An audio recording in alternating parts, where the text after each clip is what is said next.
Judulnya Erikson, Post-Freudian Theory. Di artikel kalian itu membahas terkait dengan identitas ya. Apabila seseorang mampu menghadapi, maka identitas itu ada kekuatannya, ada 8 ya. Ya kan? Ingat nggak? Trust, mistrust, autonomi, initiative, will, dan yang lain. Silahkan. Ini namanya siapa ini yang ini? Mau namanya siapa? Fatima itu. Fatima sama Ulul Azmi. Ulul Azmi yang ini. Kamu namanya siapa? Ulul Azmi. Yang ini. Ahmad. Hah? Rianto. Ahmad Rianto sama Fatima ya. Silahkan jelaskan apa yang dimaksud dengan intimasi vs isolasi. Contohkan. Silakan diskusi dulu.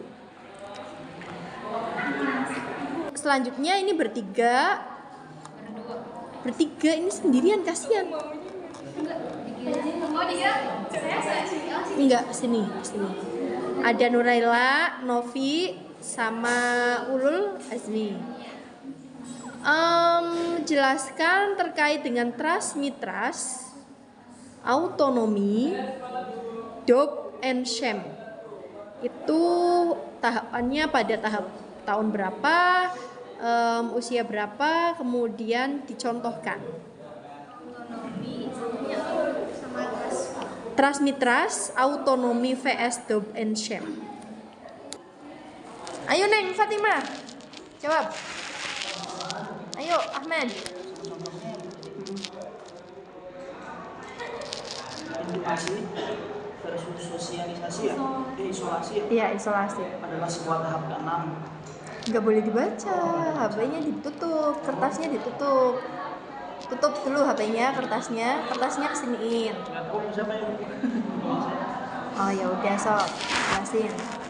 tahapan ke-6 dari Nggak boleh searching ya, sini HP-nya taruh sini. HP-nya taruh sini semua. Sini HP-nya taruh sini. Oke, HP-nya taruh sini, ayo. Oke, silakan diskusi. Ayo lanjut. isolasi dan intimasi itu prosesnya dalam tahap ke-6, dalam tahap usia 18 sampai umur 20 sampai umur 30. Jelasin contohnya Neng. Tahap ini apa contohnya? Jadi contohnya tuh dari masa remaja ya. Dari masa remaja hingga dewasa yang menunjukkan Remaja awal jadi lebih ke percaya diri, lebih dominan ke percaya diriannya gitu. Kalau misalkan dari si pihak tingkat remaja itu perlu kayak dibimbing tingkat ke percaya diri aja. Jadi kalau misalkan untuk kuliah, untuk tahap pekerjaan itu jadi lebih percaya diri biar nggak ada sifat yang punya dua sifat.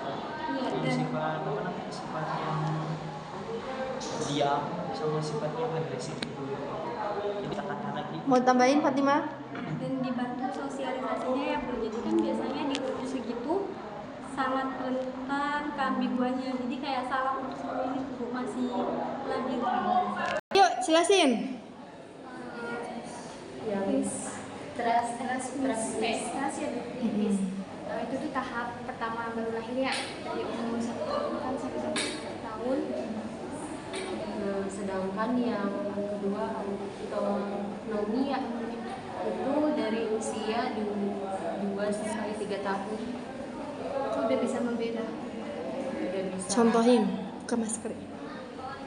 Dicontohin coba. Trust, mistrust contohnya apa? Terus autonomi contohnya apa? Kalau yang pas mitrus itu, kalau ibaratnya kalau si anak itu nggak dikasih yang dia mau tuh, kayak dia tuh kurang nyaman sama dianya gitu. Tingkat kepuasan pada trust, mistrust itu di mana? Harus di ini kalau bebas. Ada di mana? Trust itu kan berarti apa ya, kepercayaan dan tidak Hmm. percaya. Ada di bagian mananya manusia? Kan ada penjelasannya. Kan usia 0 sampai 1 tahun. Ada di mana tingkat kepuasannya? Di oral. Oke, oral tuh mana? Oke, benar. Autonomi? Autonomi itu ada pada usia 2 sampai 3 tahun. Yang dimana anak itu sudah bisa menentukan pilihannya sendiri, kayak misalnya dia pengen pakai baju apa, terus mau makan siang apa itu contohnya. Tingkat kepuasannya ada di mana? Puasanya itu 2 sampai 3 tahun. Ada di ini si anal ya Bu. Nantinya dia berani sih buat sendiri atau mandiri. Oke. Saya berada pada tahap lokomotor genital atau steg pada usia 3 sampai 5 tahun. Di mana motorik saya itu sudah mulai berkembang nih, lagi lincah-lincahnya, sehingga sering saya dibilang toddler. Ya kan? Apabila orang tua marah, maka saya akan tumbuh dengan rasa bersalah dan memudarkan kepercayaan diri saya. Siapakah saya? Boleh? Tahap bermain. Tahap apa namanya? Bahasa Indonesia tuh. Ya bahasa Indonesianya apa wes, nggak apa-apa sok. Bahasa Indonesia mah ada tahap anak, tahap bayi, tahap anak sama tahap bermain. Itu urutan ke tahap berapa? Dan ketiga Ketiga, bener. Namanya tahap anak. Tahap bermain. Terus apa play age. namanya apa? Kan kalau bahasa Inggrisnya itu initiative vs guilt. Nah, bahasa Indonesianya apa? Initiative vs guilt. Itu bahasa Inggrisnya. Bahasa Indonesianya apa? Maksudnya tahap ini emang disebut emang tahap anak-anak. Tapi bahasanya Erikson itu apa? Benar, kamu benar, urutan ketiga. Silakan dipikirkan ya. Dipikirkan di usia 12 sampai 18 tahun. Oke. Apa? Itu tahap keempat ya. Salah. Tahap kelima. Ya, namanya apa? Namanya apa ya? Bahasa Indonesianya nggak apa-apa. Kalian kan nulisnya Inggrisnya tuh. Kayak ini pencarian jati diri kayak gitu. Namanya apa tuh? Mencari apa? Jati diri tuh namanya apa?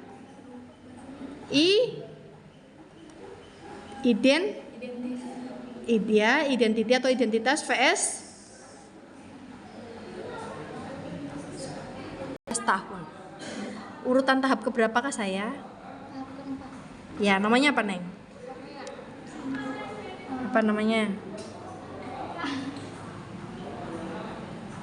Namanya bahasa Indonesianya aja weh, saya kasih clue-nya ya.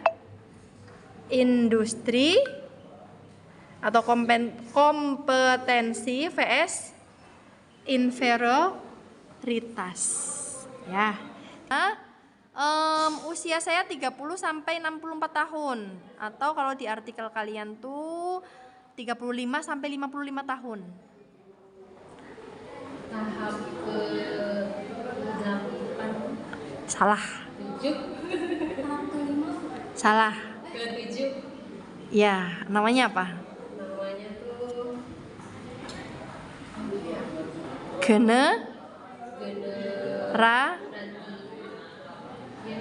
Generativity dan stagnation. Oke, baca lagi ya. Oke, terakhir. Ini adalah tahap dimana merupakan tahap terakhir seseorang untuk mengembangkan kepribadiannya, yaitu 55 tahun ke atas.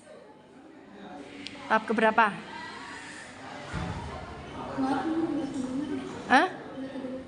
Ini adalah tahap terakhir di mana kehidupan manusia adalah usia 55 tahun ke atas. Tahap keberapa? 8. Namanya?